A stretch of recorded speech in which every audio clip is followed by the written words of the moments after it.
Amén. Entonces dijimos Judas, versículos del 16 al 19. Preste atención. Estaré yo dando lectura a los 4 versículos y después le voy a indicar el versículo en el que le voy a pedir que me acompañe. Dice la palabra de Dios en Judas, capítulo único, versículo 16. Estos son murmuradores, querellosos, que andan según sus propios deseos, y cuya boca habla cosas infladas, adulando a las personas para sacar provecho. Pero vosotros, amados, tened memoria de las palabras que antes fueron dichas por los apóstoles de nuestro Señor Jesucristo, los que os decían: en el postrer tiempo habrá burladores que andarán según sus malvados deseos. Estos son los que causan divisiones, los sensuales, que no tienen al Espíritu. Dios bendiga la lectura de su palabra. Ahora todos a una sola voz voy a dejar que ustedes lo lean, yo los voy a oír, les voy a marcar la entrada del versículo 18. Versículo 18 en este breve pasaje. Déjeme oírle, dice la palabra de Dios: los que os decían: en el postrer tiempo habrá burladores que andarán según sus malvados deseos. Amén, sonaron bien, sonaron bien. Vamos a repetirlo. Me inspiró oírlos también que han leído a un solo paso, bien uniforme. Intentémoslo una vez más, seguros de lo que dice la palabra de Dios. Versículo 18 dice así: los que os decían: En el postrer tiempo habrá burladores que andarán según sus malvados deseos. según sus malvados deseos.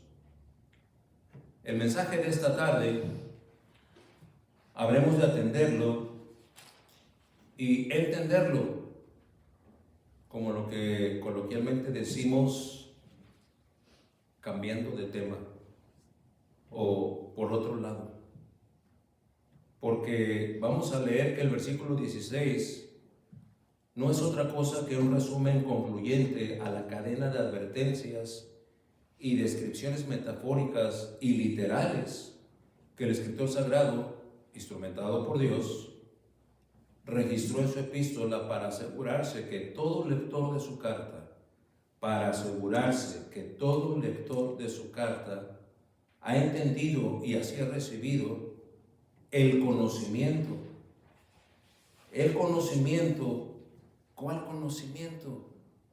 Bueno, el conocimiento para que cada uno de los que han inclinado su oído para oír y atender y obedecer, podamos decir como el salmista David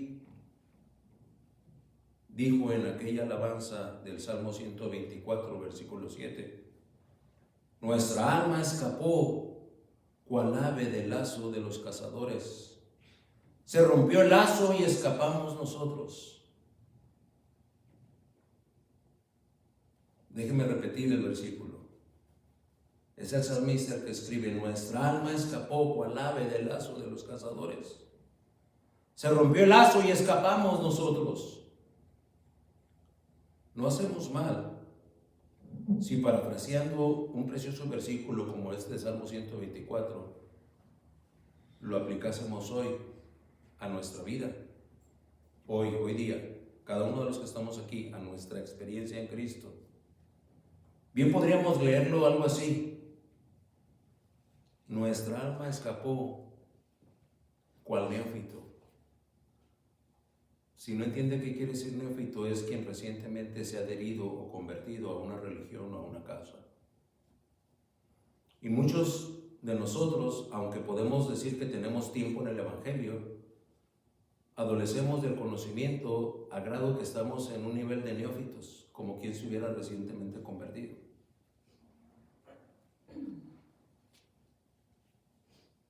En alguna ocasión, Dios llamó a cierto varón que, habiendo tenido una vida de pandillerismo y de drogadicción y de lo peor que se pueda usted imaginar, Dios lo trajo a la iglesia, y oyendo el mensaje del evangelio, para el cual Dios instrumentó a este siervo inútil, ese joven, en cosa de 2 o 3 meses, entregó a Cristo al grado de que se metió al instituto del que yo salí. Y cumplió. Así de atrofiado como ya estaba su mente, ¿no? Batallaba para retener los exámenes, casi siempre los pasaba de panzazo, porque sabía, pero ya sus capacidades ya no eran las mismas. Años de drogadicción y años de abuso sobre su cuerpo habían mermado su físico. Todo tatuado, por cierto, pero al fin y al cabo terminó sus 3 años de instituto y fue llamado al pastorado.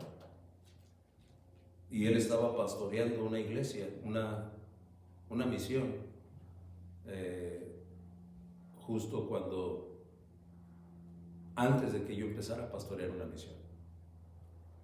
O sea que fue una elección divina tan contundente que podríamos decir rebasóme.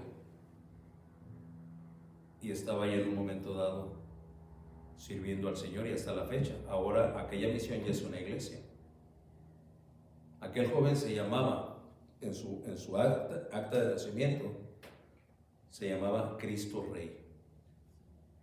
Una vez convertido, hizo un pequeño juicio para cambiarse el nombre, y como todos lo conocían como Rey, entonces se puso Reinaldo, y es el pastor Reinaldo, y pastorea una iglesia ahí en San Luis de Colorado hoy en día.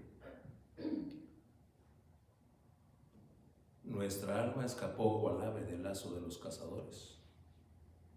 Se rompió el lazo y escapamos nosotros. Por eso digo, no hacemos mal si parafraseando un precioso versículo como el de este Salmo 124, lo aplicásemos hoy a nuestra vida y a nuestra experiencia en Cristo. Lo podríamos leer así: nuestra alma escapó cual neófito a la influencia de los falsos maestros. Se rompió. El salmista dice el lazo, pero aquí podríamos decir se rompió la ignorancia. Y escapamos nosotros del error, del fanatismo, de la falsa religión. Después de la conclusión temática que identificamos como la apostasía, que ya en Judas pudimos leer, pudimos meditar y pudimos predicar, desde el versículo 3 al versículo 16, que es con el que termina esta temática de la apostasía, y que es el primero que estaremos considerando. Veremos hoy cómo abre el versículo 17 con una expresión que nos suena hasta refrescante, ¿verdad? Ya hemos estado por estos casi 3 meses como metralleta oyendo cómo Judas nos advierte, identifica, usa metáforas, menciona las manchas en nuestros ágapes, menciona, en fin, las 6 figuras que aparecen ahí.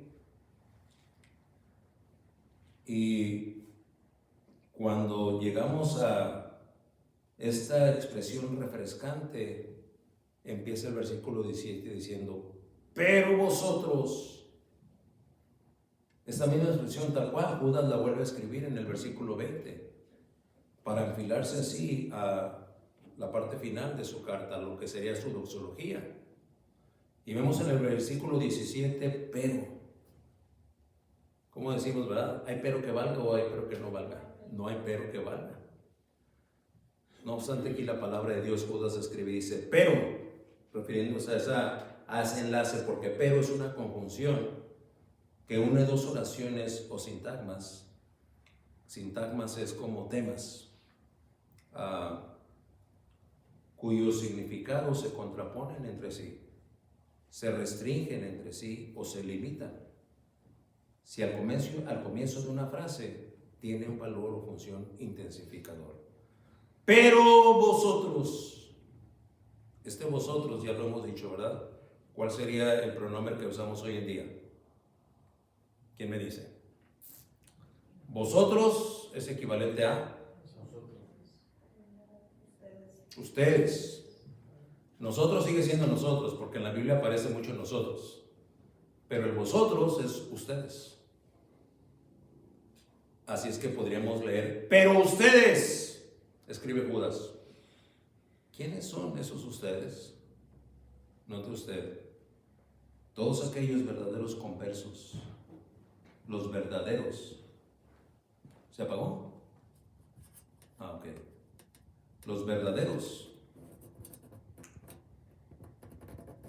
los fieles, no los aficionados, los redimidos, los justificados, los que manifiestan un testimonio de permanente transformación, que debemos entender, esa transformación no es obra de cada uno de ellos, no es obra de cada uno de nosotros, es el Espíritu Santo que mora en vosotros, ustedes, en vosotros, en ustedes.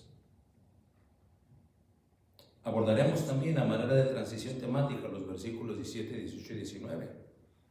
Inclinaremos pues nuestro oído para oír y centremos nuestra atención a su voz, porque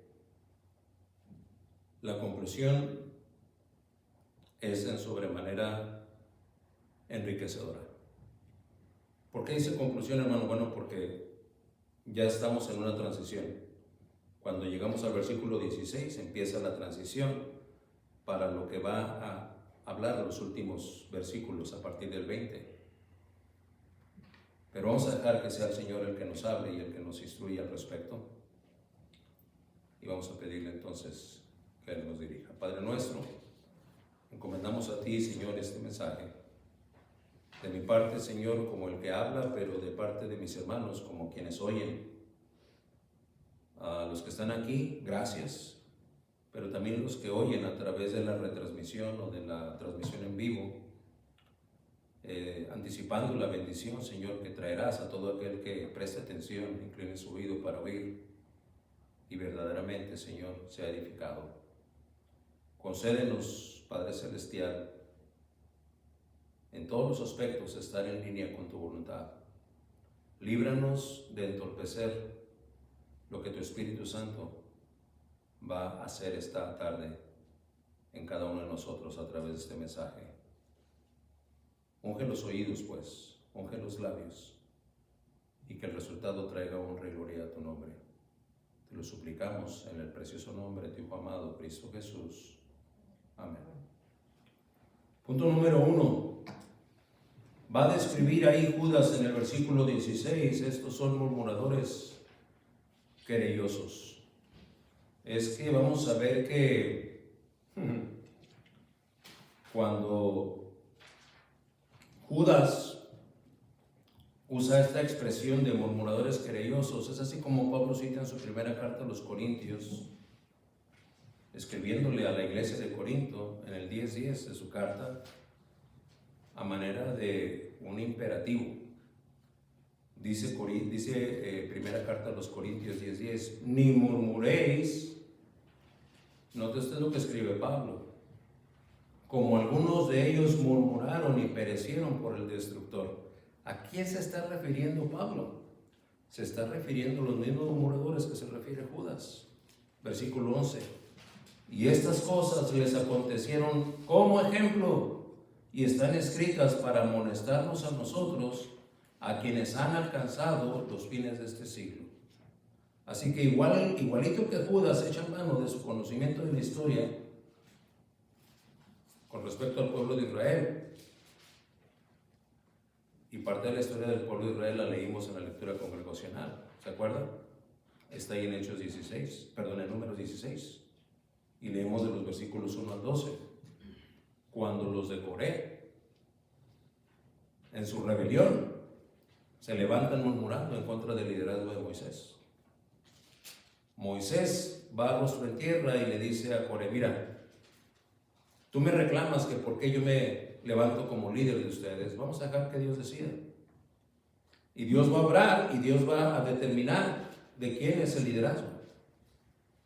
La historia no avanza mucho para concluir que el juicio de Dios, no obstante la oración de Moisés y Aarón, alcanza a Coré y se los traga vivos. A él, a sus otros dos que le acompañan y los 250 que se habían levantado en aquella rebelión. ¿Quedó claro de quién era el liderazgo? Es que la soberanía de Dios estaba siendo cuestionada, o debo decir, murmurada.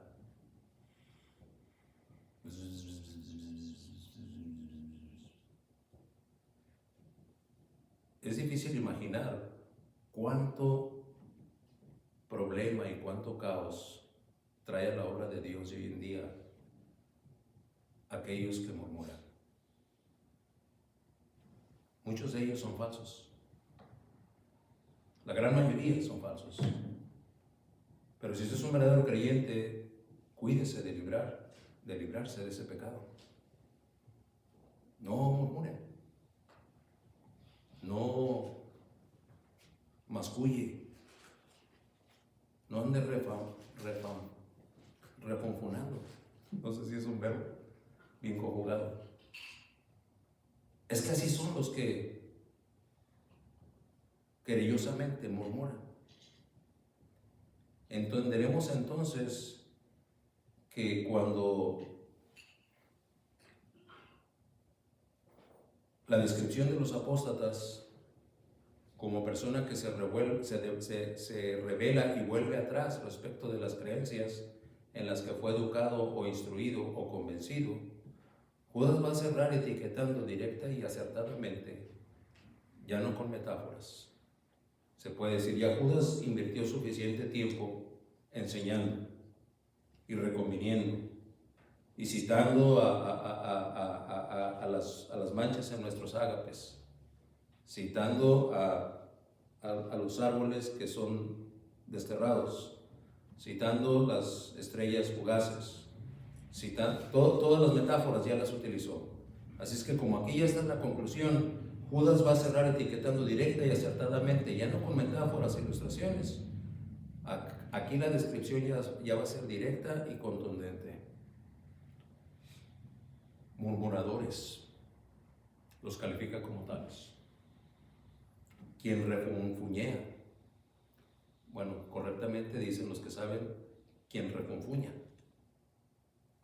Hablar entre dientes. Ya viste el hermano Garza, se me hace que ni se preparó hoy, porque ya viste al hermano fulano, ¿no?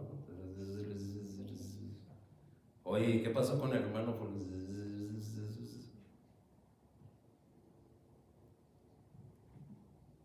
Gruñir, enseñar de enfado.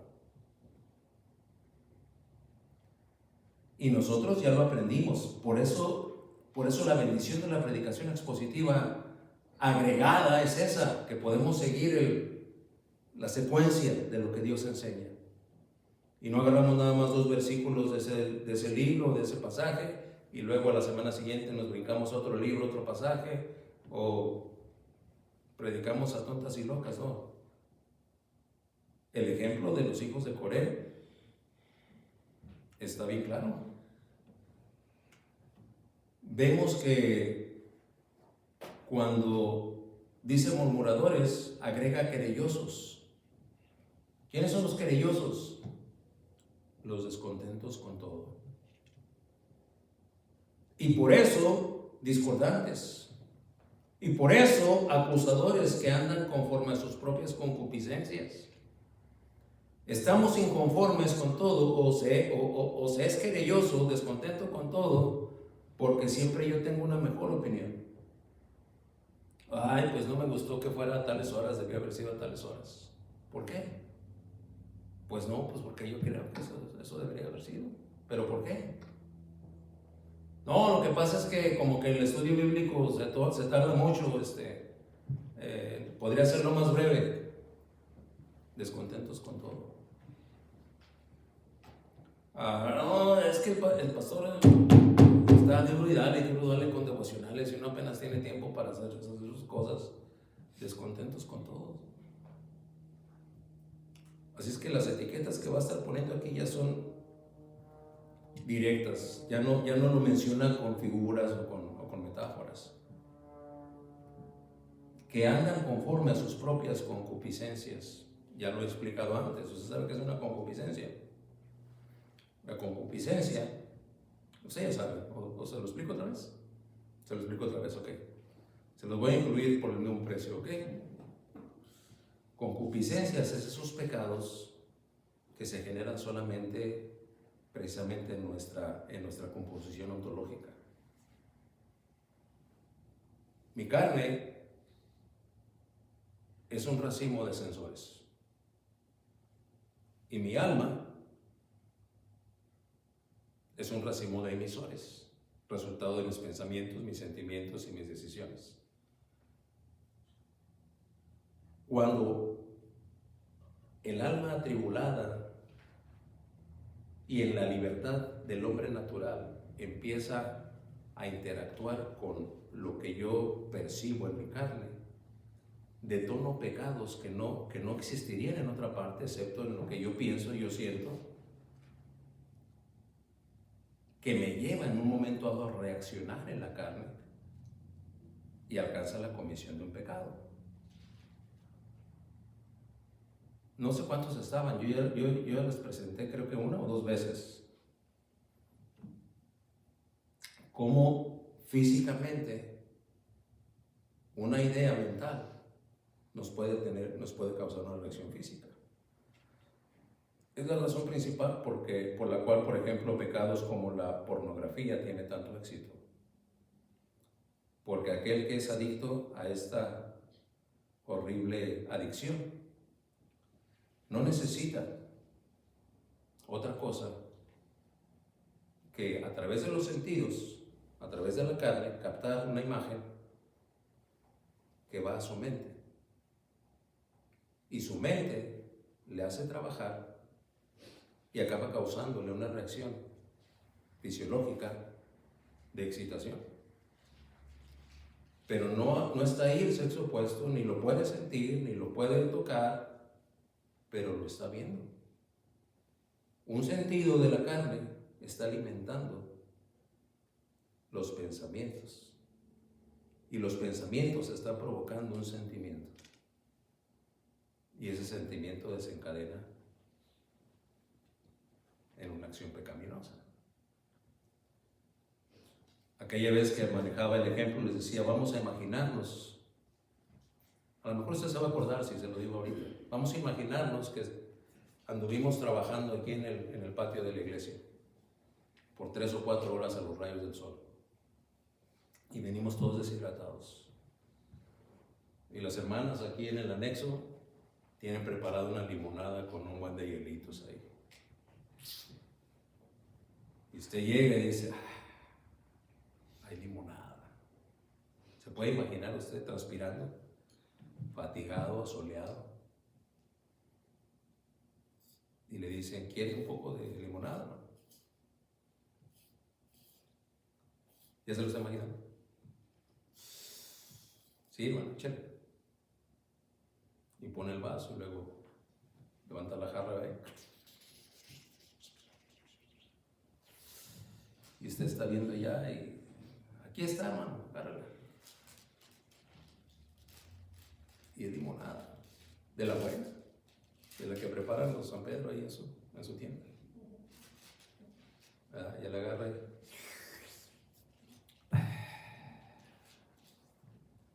¿se lo está imaginando? ¿Cómo tiene ahorita en la boca? Ya le salivó. Esa es una concupiscencia. El pensamiento genera y dispara,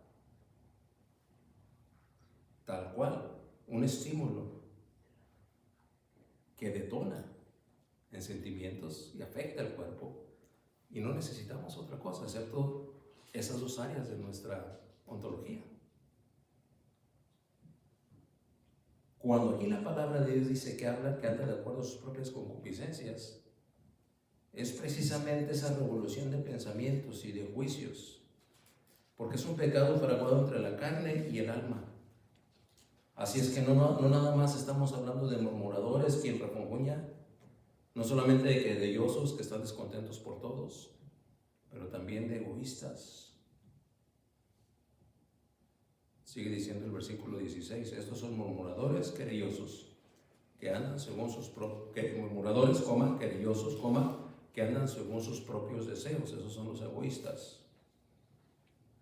¿Por qué egoístas? Porque el egoísta es el que practica un exceso de aprecio para sí mismo, para su propia persona, y que lo hace atender desmedidamente su propio interés, sin preocuparse o sin que le importe el de los demás. Por eso decimos que andan según sus propios deseos. Es un egoísta.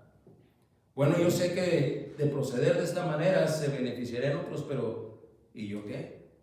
¿A poco yo voy a perder mi oportunidad? ¿Y a poco yo voy a perder estas horas extras? ¿A poco yo me voy a perder de mi placentero descanso nomás por hacer la tarea que dijo el pastor que hiciéramos para el miércoles? Egoístas, andan según sus propios deseos. Y termina diciendo lisonjeros. Aquel adulador, el que alaba excesivamente a alguien, pero generalmente con fines interesados, con fines de obtener algo a cambio. No, déjeme decirle, usted es el mejor jefe que hay en todas partes. De los 25 trabajos que yo he tenido, usted es el mejor jefe. Pues gracias. ¿Me da permiso de faltar? Usted es el mejor jefe. Está bien, pues fáltale, no hay problema. Aduladores.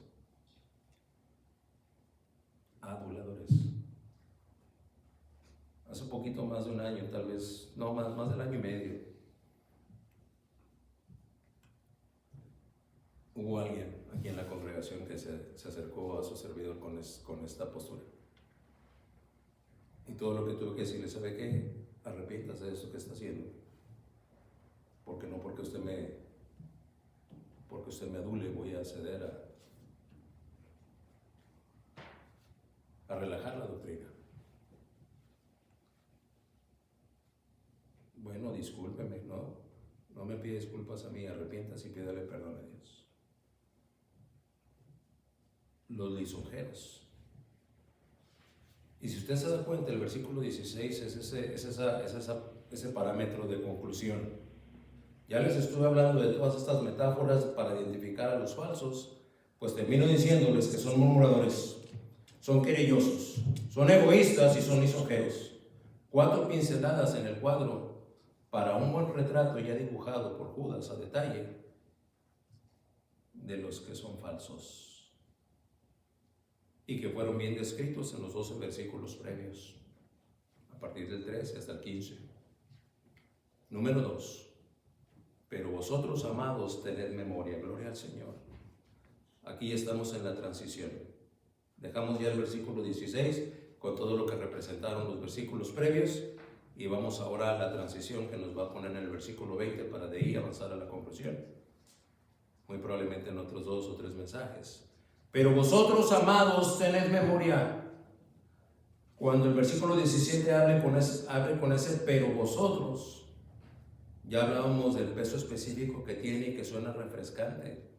Y luego se refiere a los amados, ya no a los falsos, sino a los verdaderos creyentes, Anthony, a los que verdaderamente tememos a Dios, a los que no tomamos una decisión sin tomarlo en cuenta primero a Él, después a Él y al último a Él. Pero vosotros, amados, podremos percibir el amor con el que Judas escribe. Ha sido severo, ha sido drástico, ha sido duro con los falsos y con todos aquellos que lo siguen.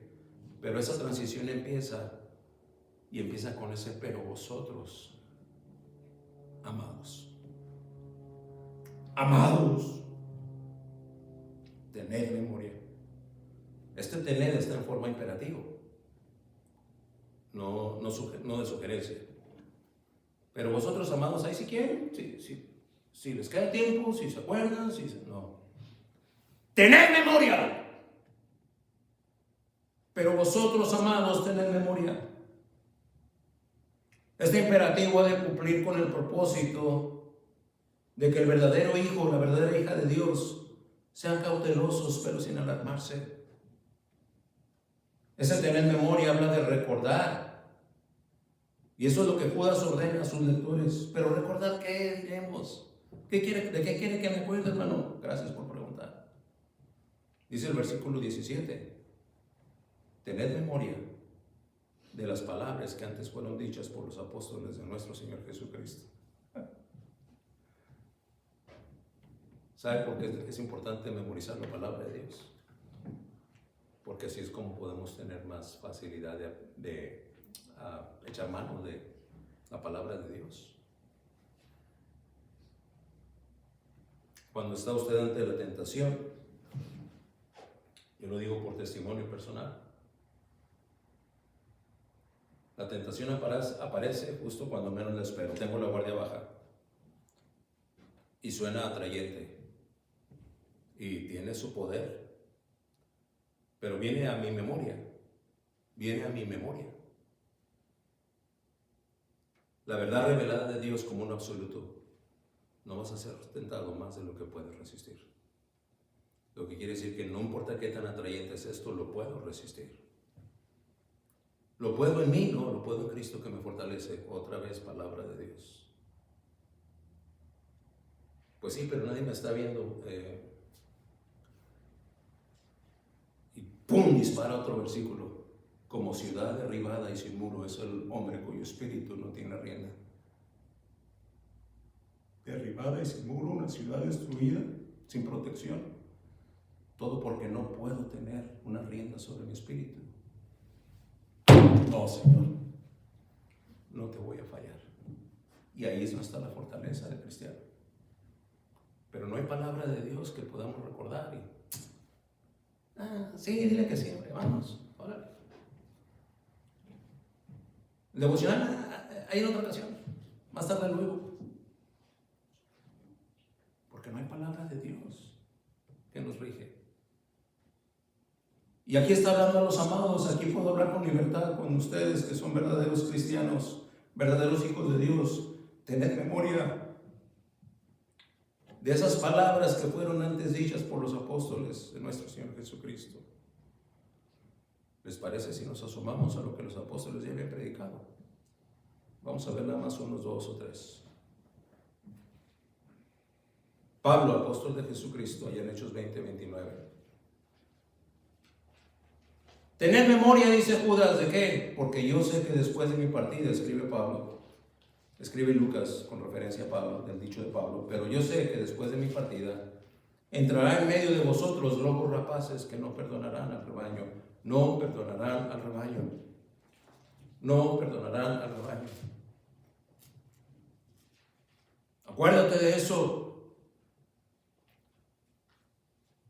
Tal vez en algún tiempo de tus prácticas cristianas, en la vida que asumías que era en Cristo, te era fácil descartar o relegar todos los aspectos espirituales por causa de tus compromisos seculares.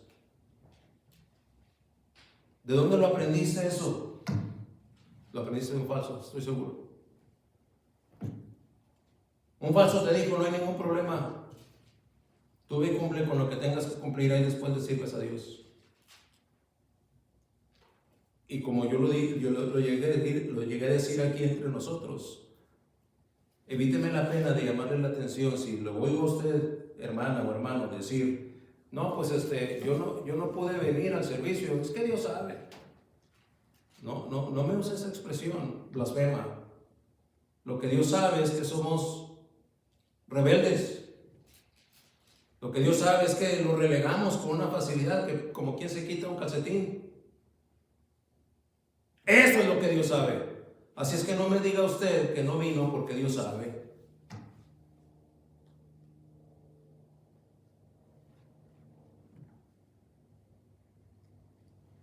Ya invertimos casi un año enseñándole, tratando de llevar al rebaño para desaprender todo lo que había aprendido de una manera equivocada. Dios mediante, en 4 semanas estaremos cumpliendo 3 años. ya es digno que haya cuando menos un índice pequeño de madurez. Ya se les puede decir, hermano, deje ya esa práctica. Tal vez fue aprendida, pero van a venir quienes no perdonan al rebaño y usted debe saber y estar firme en cuanto a convicciones. Tener memoria, dice Judas. Podemos ir otra vez con lo que enseña Pablo, escribe Pablo en la segunda Tesalonicenses 2:8. Y entonces se manifestará que el inicuo, a quien el Señor matará con el espíritu de su boca y destruirá con el resplandor de su venida. Note usted esa expresión. Es una expresión de sobrado poder. En el contexto encontraremos que se está refiriendo al anticristo. ¿Quién más falso que el anticristo? No hay otro más falso que el anticristo. El anticristo es el capitán de capitanes de los anticristos, de los falsos, pues. Usted y yo tenemos que saber esta verdad. En su momento, cuando la confrontación entre Cristo y el anticristo se dé, dice la palabra de Dios que lo va a destruir nada más con el resplandor de su venida. ¿Quién será entonces más poderoso? Ni siquiera va a tener que hacer nada. La pura presencia de Cristo delante del anticristo lo va a destruir. ¿Tendremos entonces nosotros por qué estarle haciendo caso a sus consejos? Tened memoria. Versículo 9 del mismo 2 Tesalonicenses 2. Inicuo cuyo advenimiento es por obra de Satanás con gran poder y señales y prodigios mentirosos. Mentirosos. Versículo 10. Y con todo engaño de iniquidad, con una dedicatoria para los que se pierden, por cuanto no recibieron el amor de la verdad para ser salvos. Dos pasajes en los que Pablo habla, hablando de los discípulos del Señor. Tengo más, déjeme nada más citar el de Pedro, segunda de Pedro 3:2. Note lo que dice Pedro escribiendo a sus lectores: para que tengáis memoria de las palabras que antes han sido dichas por los santos profetas y del mandamiento del Señor y Salvador dado por vuestros apóstoles. Vuestros quiere decir suyos de ustedes, vuestros apóstoles. ¿Por qué? Porque estos son amados a los que está escribiendo. Sabiendo primero esto, que en los postreros días vendrán burladores andando según sus propias concupiscencias. Burladores según sus propias concupiscencias. ¿Se acuerdan lo que le dije de las concupiscencias? Desafortunadamente muchas son las denominaciones que su práctica ministerial es lo que la denominación dicta. Y si la denominación dicta que va a haber un programa para esto, avientan la casa por la ventana en los esfuerzos y hay mucho barullo y mucha expectación y mucha especulación respecto de preparativos que tienen que ver más con lucir bien que con verdaderamente edificar el cuerpo de Cristo. Concupiscencias. En alguna ocasión, después de haber terminado una conferencia en la que el programa en el que su servidor servía como director, hubo una bendición relativa, pero gloria a Dios, buena. Entonces fui citado a una junta para evaluar los resultados de la conferencia. Y bueno, yo llevaba algunos pasajes que conmovieron a varios de los hermanos que eran parte del programa. Y asumí que el reporte iba a tener que ver algo con la trascendencia espiritual, la que perdura para la eternidad. Pero ante aquellas autoridades de la iglesia, me empezaron a mencionar cosas tan ridículas, tengo que decirlo, que ni siquiera son dignas de recordar o de mencionar, pero completamente ajenas a la edificación espiritual que entendí que era el propósito de la conferencia. Oí la primera y me tuve que aguantar la risa. La segunda recomendación, o lo que querían reconvenir respecto a lo que podría hacerse mejor después. Y solamente acertaba a decir: Señor, ¿qué es esto? Y me dice la tercera, y la tercera lo detengo y le digo: mire, realmente mi enfoque fue en la edificación espiritual de los hermanos. Y de eso tengo reportes. No, eso déjalo. Eso a ti como directora ahí lo irás evaluando, ¿no? Ahorita lo que nos importa es esto, lo que la denominación dicta.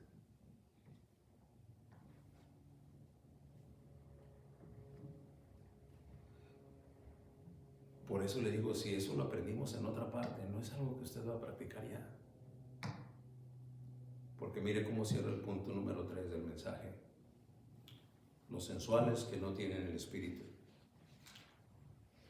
Los sensuales que no tienen el espíritu. ¿Se acuerda que le dije en el editorial que cuando oímos la palabra sensual inmediatamente pensamos en algo sexual? Podríamos decir que lo sexual es parte de lo sensual, pero lo sensual, antes que sexual, es sensibilidad, sentidos. Y estos, dice Judas, los sensuales, es decir, los que responden a lo que sus sentidos dictan. Y dice que no tienen el espíritu. Queda confirmado, ¿no? Habiendo explicado lo que es la ontología del ser humano, solamente responden a la carne y al alma. Ahí están los sentidos y ahí está lo que estimula los sentidos, pero no tienen espíritu. ¿Me estoy explicando? Sí. Ojalá que sí. Lo tajante de esta declaración ya aparece sin consideración alguna. Son sensuales que no tienen espíritu. Es que algunos se excusan con consideraciones que pudieran presentarse a la especulación o la presuposición justificante de una falsa identidad espiritual. Mire, la Biblia es resolutiva. Resolutiva. En otras palabras, cuando quiere explicar algo de una manera ilustrativa o metafórica, lo hace, pero después ofrece interpretación a través de la luz de otros pasajes de la Biblia.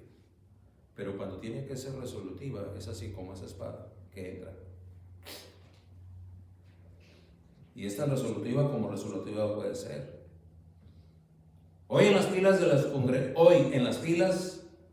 congregaciones de las que ustedes y yo somos partes, pero también en las congregaciones de entonces, las que recibieron la carta de Judas cuando esta fue escrita, igualito que las de hoy, tenía congregantes nominales. ¿Qué es un congregante nominal? Quien no tiene espíritu. Sensual. Que no tiene espíritu. Por eso Judas tiene que escribir a ese respecto. No tienen espíritu. Y dirá alguno: ¿y qué le da derecho a usted para afirmar esa ofensiva suposición? Gracias por preguntar. No soy yo quien lo afirma, sí. Si yo me atrevo a afirmarlo es porque... ¿Usted sabe por qué, verdad? ¿Sí sabe por qué o no? Si yo me atrevo a afirmarlo es porque yo soy Pancho Pistolas. No. Si yo me atrevo a afirmarlo es porque la Biblia lo afirma.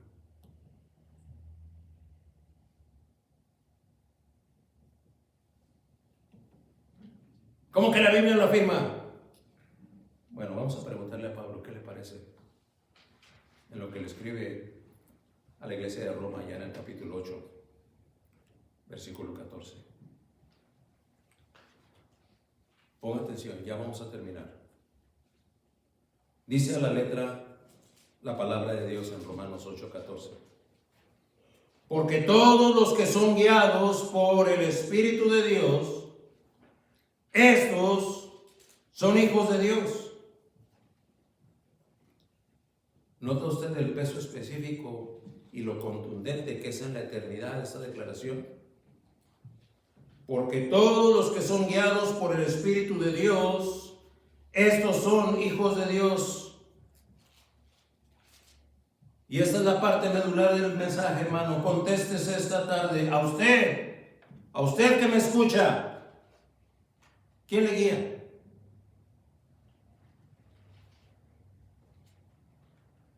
¿El Espíritu de Dios le guía? ¿Sus decisiones las toma de acuerdo al Espíritu de Dios? ¿Su avanzar es de acuerdo al Espíritu de Dios? ¿Su detenerse respecto de sus acciones y de sus compromisos son de acuerdo al Espíritu de Dios? Porque todos los que son guiados por el Espíritu de Dios, estos son hijos de Dios. A esa amistad preferencial y hasta confidencial que usted tiene, ¿quién la guía? ¿Quién la guía? Muy probablemente es un ateo, es un hereje, es un blasfemo de la fe en Cristo. ¿Usted cree que lo guía el Espíritu de Dios o la guía el Espíritu de Dios? Entonces, ¿por qué sigue siendo su amistad preferencial y hasta confidencial? Todos los que son guiados por el Espíritu de Dios, estos son hijos de Dios. Al líder o líderes que remedan la prédica de la sana doctrina en las denominaciones y en la falsa religión con las que algunos simpatizan, ¿quién les guía? Porque todos los que son guiados por el Espíritu de Dios, estos son hijos de Dios. ¿Pero quién les guía? Esta es una confrontación espiritual. Tómela así, por su propio bien, y contéstese. No a mí, ¿yo quién soy? No me conteste a mí. No le conteste a Dios, Él ya sabe. Contéstese a usted mismo. Pero contéstese. ¿Quién los guía? Ya lo hizo. Ahora, solo si fuese necesario, arrepiéntase y confiese el pecado y pídale perdón a Dios.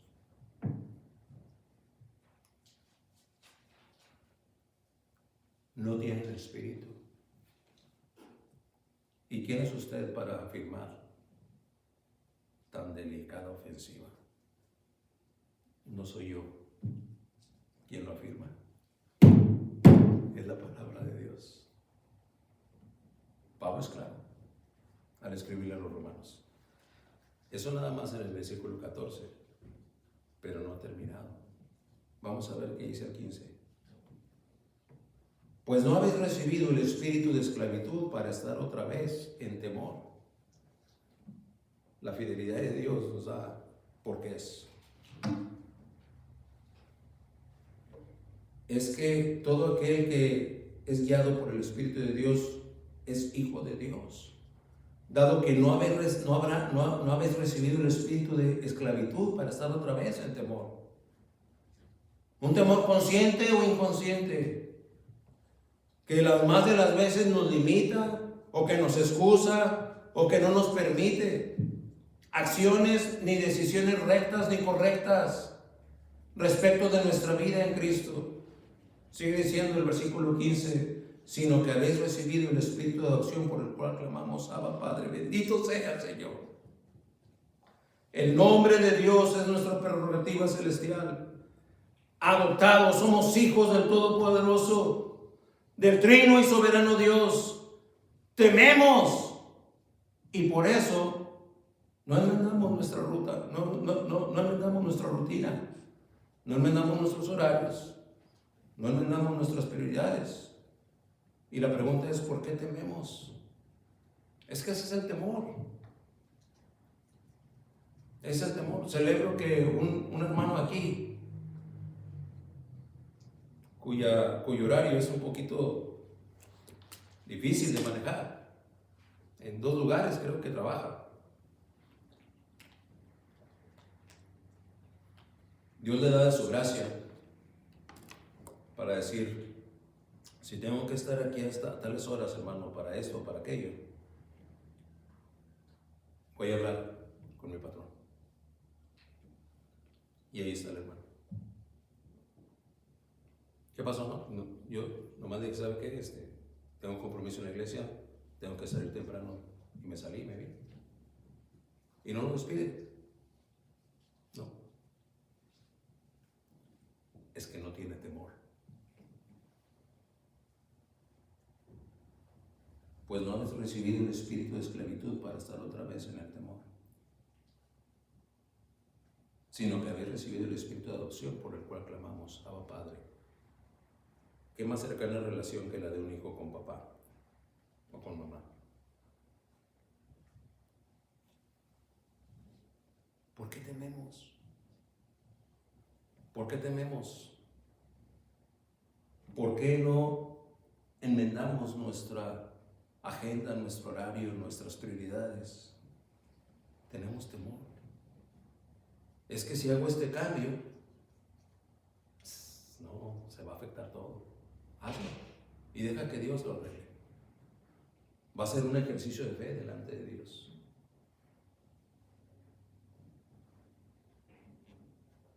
Tengo que confesar que en alguna ocasión me tocó aconsejar un matrimonio.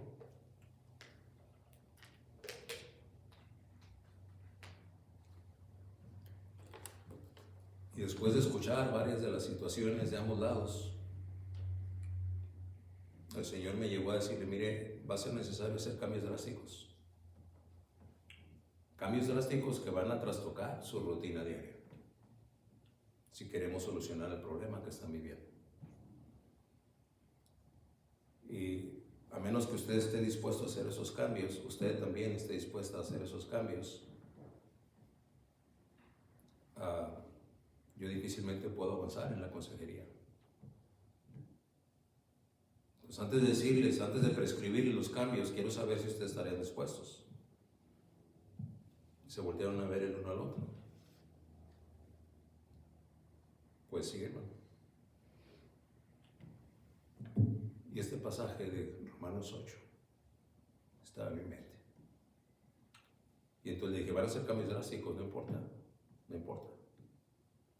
Se los prescribí.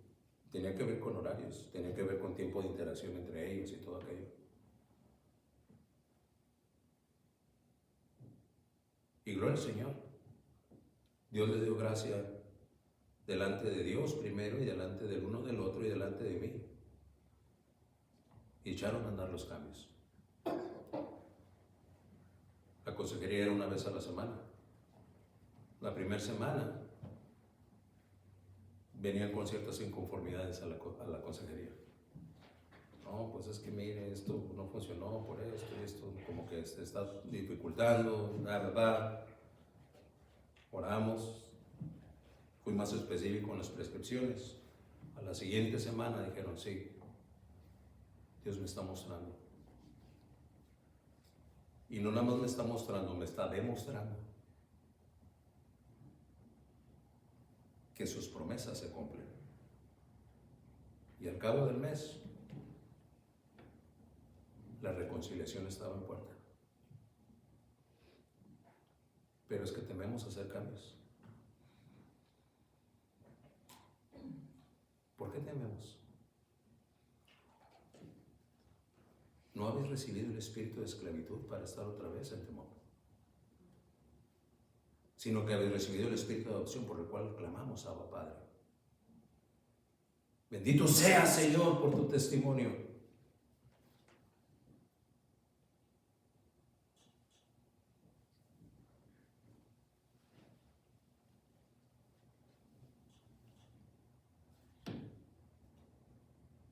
Versículo 16 de Romanos 8. Cuando Judas declara y dice, no tienen al Espíritu. ¿Sí tienen su Biblia? ¿Sí? ¿Lo tienen? Ok. Lea lo que dice el versículo 19, la última frase. Déjenme oírlo en voz alta a todos. La última frase, es decir, después de la coma que está ahí, después de la última coma. ¿Qué dice ahí? Que no tienen al Espíritu. ¿Lo puede ver? A ver, déjenme oírlo. Después de la coma dice que no tienen al Espíritu. No tienen al Espíritu. Sensuales. Y no tienen el Espíritu. Entonces, ¿cómo debatimos como cuestionable esa declaración de Judas cuando la misma palabra de Dios en este versículo 16 de Romanos 8 prácticamente confirma? Porque la letra dice el Espíritu mismo, y quise que leyera porque ¿con qué letra está escrita la palabra Espíritu ahí en Judas?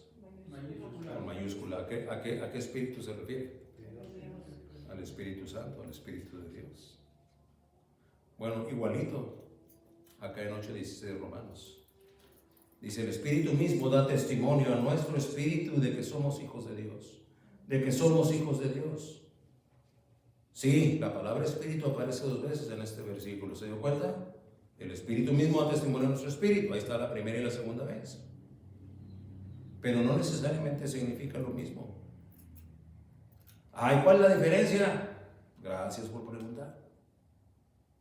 Ya me lo contestó ahorita que le pregunté con qué letra estaba escrito en Judas, que era una E que mayúscula. Bueno, la primera E de este versículo 17 en la palabra Espíritu es mayúscula.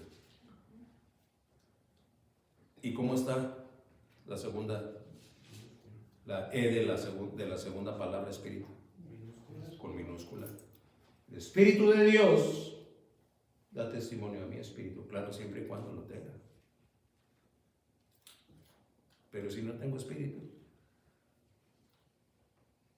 pues a lo mejor mi alma va a patalear un poquito ahí, ¿no? Para ver qué puede hacer. Con buenos pensamientos y buenas intenciones y que parezca una buena decisión, ahí, como un hámster en la ruedita, ¿no? Ahí está el alma corriendo. Pero no hay efecto. Porque el testimonio viene de su espíritu a mi espíritu, siempre y cuando lo tenga. ¿Y qué testimonio da? De que somos hijos de Dios.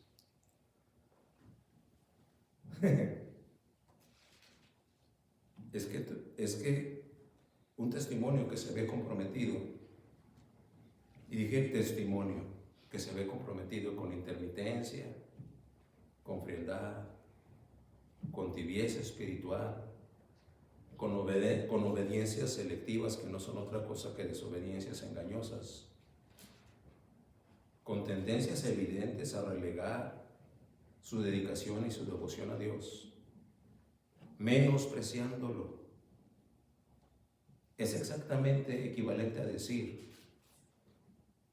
ese es el testimonio que el Espíritu Santo da a mi espíritu. Si yo tengo un espíritu y yo soy frío, tibio, intermitente,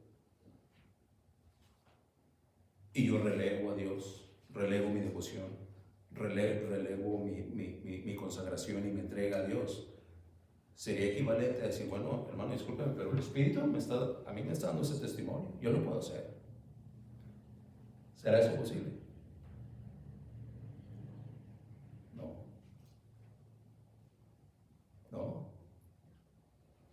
¿No es eso posible? Sería equivalente a decir que el Espíritu de Dios va a proceder de acuerdo a las conveniencias de sus hijos. Él es soberano.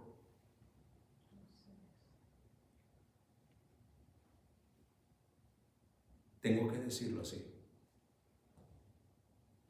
Humíllese delante de Dios, porque si usted es de Dios y Él lo tiene que humillar, le va a doler. lo va a sentir. Pues no, yo no creo que me vaya. Ok, entonces no lo haga. Pero cuando menos yo ya se lo dije. Me corresponde y mi responsabilidad es advertirle qué es lo que Judas hace.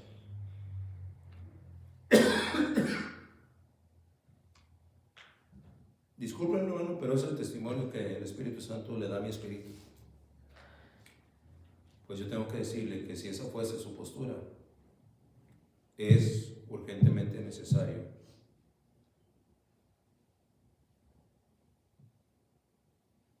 que usted, a quien Dios ha alcanzado por medio de esta predicación, arregle cuentas con él. Porque si es de Dios, está siendo engañado si supone que eso es viable, si eso es permisible.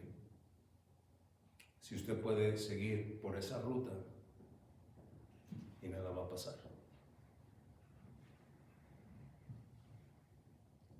Es que estamos hablando de un testimonio. ¿Por qué el Espíritu Santo va a dar testimonio a nuestro espíritu de que somos hijos de Él? Para honrar y glorificar su precioso nombre. Si el testimonio de Dios a mi espíritu es de fidelidad, de consagración, de regularidad, de entrega, y yo no la sigo, entonces estoy en franca desobediencia. Termino. La misericordia de Dios llegó hoy hasta los oídos, tal vez primeramente de aquel que es en Cristo. Este mensaje le ha hablado. Y aquel o aquella que es en Cristo empezó a oírlo. O ahorita puede decir, lo oí. Si ese fuese el caso, si Dios le ha hablado y usted le ha oído, y arrepiéntase y cree en Jesucristo, el Hijo de Dios, y va a tener salvación y vida eterna. Y entonces el Espíritu de Dios dará testimonio a su espíritu. ¿Cuál espíritu? El que va a provocar la regeneración del Espíritu Santo, a darle una naturaleza espiritual. Ahora, como verdadero hijo o verdadera hija de Dios, el llamado vuelve a ser de advertencia. Sigue siendo firme, pero ahora ya es con amor. Amados, considérenlo. Estos próximos 5 versículos, porque va a terminar la carta, son versículos que, 6 versículos, son versículos que seguirán hablando severamente, pero ya a los amados.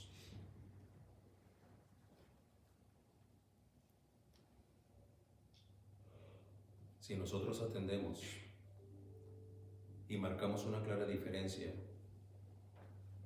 entre el verdadero y el falso, entonces el llamado será a conducirme en la verdad o con los verdaderos y no en la falsedad o con los falsos. Y si lo hiciésemos así, estaremos haciendo bien.